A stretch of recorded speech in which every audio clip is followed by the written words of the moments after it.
IPL-ൽ Kolkata knight റൈഡേഴ്സിനെതിരെ തകർത്തടിച്ച royal challengers Bengaluru 175 runs വിജയലക്ഷ്യവുമായി ഇറങ്ങിയ RCB 2 വിക്കറ്റ് നഷ്ടത്തിൽ 121 റൺസ് എടുത്തിട്ടുണ്ട്. ഫിൽ സാൾട്ടും വിരാട് കോഹ്ലിയും അർദ്ധ സെഞ്ചുറി നേടി. അനൂപ് ഷൺമുഖൻ നമുക്കൊപ്പം എത്തുന്നു.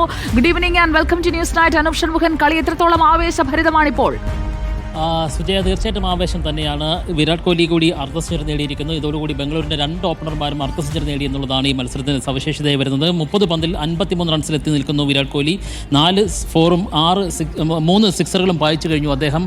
അതായത് ഇനിയിപ്പോൾ അവരുടെ വിജയലക്ഷ്യം എന്ന് പറയുന്നത് 42 പന്തിൽ 48 റൺസിലേക്ക് ചുരുങ്ങിയിരിക്കുന്നു എന്നുള്ളതാണ്. ഏത് നിമിഷവും ഏറ്റവും അടുത്ത നിമിഷത്തിൽ ബംഗളൂരിൻ്റെ വിജയം സാധ്യമാകുമെന്നാണ് നമ്മൾ പ്രതീക്ഷിക്കുന്നത്. 2 വിക്കറ്റ് നഷ്ടത്തിൽ 127 എന്നുള്ളതാണ് പുതിയ സ്കോർ നില. വിജയലക്ഷ്യം 174 എന്തായാലും മഴയൊക്കെ ഒഴിഞ്ഞു നിൽക്കുന്ന ഒരു അന്തരീക്ഷത്തിൽ അതിമികച്ച ഒരു തുടക്കം തന്നെ IPL 18ാം സീസണിൽ ലഭിച്ചിരിക്കുന്നു എന്നുള്ളതാണ്. നേരെ മറിച്ച് നമ്മൾ പ്രതീക്ഷിച്ചിരുന്നത് വലിയ കാറ്റും മഴയും ഒക്കെയാണ് പ്രതീക്ഷിച്ചിരുന്നതെങ്കിലും അതിനൊക്കെ മറികടന്നുകൊണ്ട് റൺമഴയും സിക്സറുകളും പ്രവഹിക്കുന്ന കാഴ്ചയാണ്. അടുത്ത 2 മാസം എന്താണോ നമ്മൾ കാണാൻ പോകുന്നത് അതിൻ്റെ ഒരു സാമ്പിൾ വെടിക്കെട്ടാണ് ഇപ്പോൾ വിരാട് കോഹ്ലിയും ഫിൽ സാൾട്ടും ചേർന്ന് സമ്മാനിച്ചിരിക്കുന്നത്. ആര് ജയിക്കുമെന്നുള്ള കാര്യം ഒരുപക്ഷെ വഴിത്തിരിവുകൾ ഉണ്ടായേക്കാം. എങ്കിൽ പോലും ഇപ്പോൾ ബംഗളൂരിൻ്റെ കയ്യിലാണ് കളി എന്ന് പറയേണ്ടിയിരിക്കുന്നു. 42 പന്തിൽ 48 റൺസാണ് അവർക്ക് വേണ്ടത്.